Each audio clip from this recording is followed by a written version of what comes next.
أعزائي المشاهدين ومتابعين قناة البحبحاني في كل مكان، أحييكم بتحية الإسلام، السلام عليكم ورحمة الله وبركاته. أعزائي المشاهدين، عدنا إليكم بفيديو جديد من عند ضريح السبع بنات. هو ضريح واحد بس السبع بنات ليهم كام قصة كده، يعني أي حد يروح هناك يخترع قصة والناس بتتناقلها حواليهم. يعني ممكن تسمع قصة مني غير اللي أنت سمعتها، وهو كله هبد في هبد. يعني ما علينا. السبع بنات دول لو أنت ما بتخلفش هتروح تتمرغ هناك شوية وهتخلف. مضض يا كلهم مضض. لو عندك مرض، عندك أي حاجة، لو عندك نفسيتك حتى تعبانة، روح لف لك لفتين كده على الأرض وهتبقى زي الفل. أيوه حصل.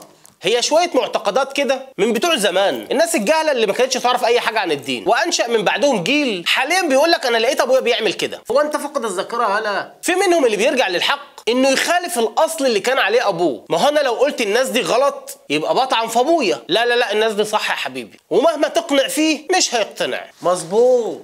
انا بقول عشان ما اطولش عليكم تعالوا نتفرج، وهنسمع واحد من الناس اللي اتدحرجت عند ضريح السبع بنات. ولاننا عملنا فيديو عن الضريح ده قبل كده والناس قالت انت الفيديو ده قديم وخلاص ما عادش فيه الكلام ده، فالفيديو اللي معانا النهارده متصور الاسبوع اللي فات وكان بث مباشر والناس كلها شافته. والنصيحه هنقولوها واحنا بنتفرج على الفيديو. يعني حديث النبي صلى الله عليه وسلم: من احدث في امرنا هذا ما ليس منه فهو رد. وهنقول لكم برضو ان المرمطه دي، قصدي المرمغه دي، قصدي الدحرجه دي، لو كان فيها خير كان ربنا امرنا بيها، او نزل وحي على النبي صلى الله عليه وسلم وامر انه يعمل كده. والنبي اخبرنا بانك لازم تتدحرج، واكيد كان هيأمر الصحابه ان هم يتدحرجوا، بس مش عند السبع بنات. على الاقل عند الكعبه افضل ولا عند السبع بنات؟ طب عند المسجد النبوي افضل ولا عند ضريح السبع بنات؟ طب في القدس افضل ولا عند ضريح السبع بنات؟ ما هي لو كان فيها خير كان ربنا ارشدنا ليها. ومش معنى انك رحت هناك واتشال من عندك عرض في نفس الوقت اللي شاء ربنا ان العرض ده يروح، فده مش معنى ان الدحرجه دي فيها شفاء للناس. في واحد بيبقى مريض ومجرد ان هو يوصل باب العياده عند الدكتور بيخف تماما وما بتلاقيش اي اثر للتعب اللي عنده. الراجل ده بيرجع بيته يقول لك الدكتور ده ما شاء الله عليه جميل، مع انه ما خدش علاج ولا حاجه، لكن صادف الوقت اللي هو وصل فيه عند الدكتور بان ربنا يرفع عنه البلاء ده.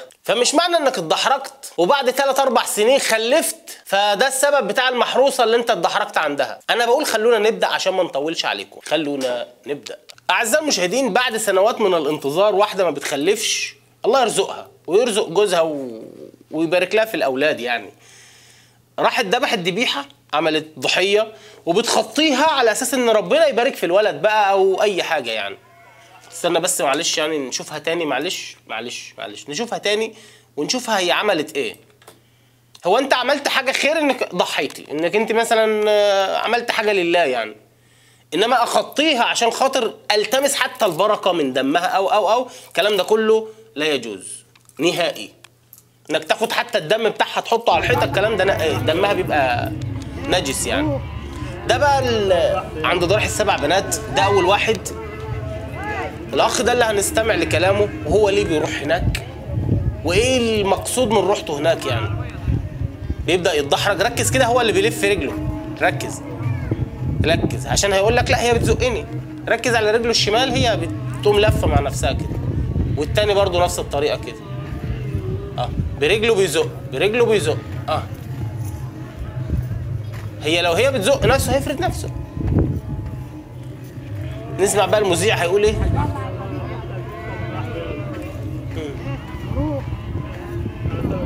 ايوه، اظن كان في مكه اماكن زي دي كده، واظن كان في مكه ناس جالها مرض، واظن ان في مكه ناس راحت للنبي صلى الله عليه وسلم عشان يدعي لها بالشفاء وعشان يوصف لها حاجه للدواء. بنات التابعه اداريا لقريه البهنسه بمركز بني مزار جنوب محافظه المنيا. احنا بنتابع مع بعضينا الدحرجه داخل منطقه السبع بنات. هنا بيجي الشباب والسيدات يتدحرجوا بحثا عن حلول، سواء الخلفه او سواء الخلفه او العلاج من الشفاء هنا بيتبارك. منطقه السبع بنات هنشرحها بعدين خلال. اللي ما عجبنيش في المذيع هو مقدم، يعني زي مثلا بيعمل بين الخبر يعني. بس انا كمسلم لو انا بقدم حاجه لله ورحت مثلا كنيسه، دخلت مثلا عايز اعمل اي حاجه في الكنيسه، يعني هصور لكم حاجه في الكنيسه وانا بتكلم هقول لك ان الحاجه دي خطأ والحاجه دي لا تجوز والحاجه دي ما تنفعش او الحاجه دي فيها وفيها. انا كمسلم ديني بيأمرني بكده. لما هروح مثلا عند واحد ساحر وهصور لك عنده واعمل معاه لقاء، هقول لك ان الحاجه دي حتى يا اخي في المونتاج، يعني خليني ما قلتش الكلام ده قدامه وانا بمنتج الحلقه كده، هقول لك الكلام ده لا يجوز وان الساحر قال فيه النبي صلى الله عليه وسلم كذا وكذا وكذا يعني هظهر ان انا معرض عن الكلام ده، انما ده لا عادي. ما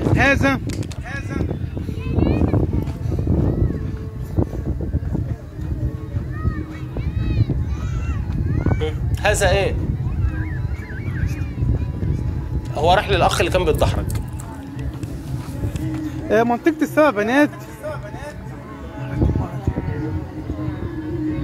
وبينهج. دحرج لك شويه لو انت تعبان. السبع بنات هنا دي السبع بنات كانوا حسب الروايات المنتشره ان هم الروايات كانوا مش عارفين بقى كانوا ايه وسكت. لو تعبان شويه اتدحرج لك شويه يا استاذ. انا زي الفل، انا باشا كده. كمل يا ابني.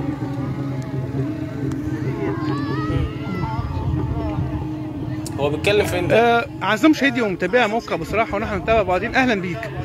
انت حاليا اتدحرجت، احكي لي شعورك وانت بتتدحرج.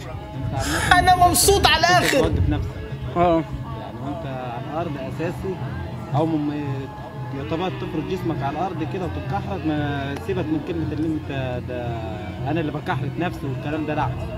انت سبحان الله وانت بتتكحرت زي كده حاجه هي اللي بتمشيك على الارض. لوحدك كده من غير ما تبقى انت اللي مساعد نفسك قصدي.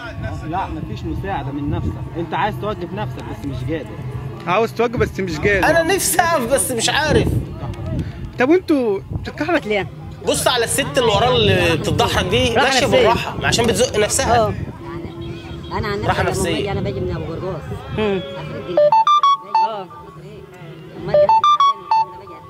هنا راحه يعني وسط الناس الشهداء والناس الحلوه. يعني هي الدكاتره النفسيين تاكل عيالها؟ يعني مش بيقول لك عشان يخلف نفسيتك تعبانه روح لدكتور نفساني.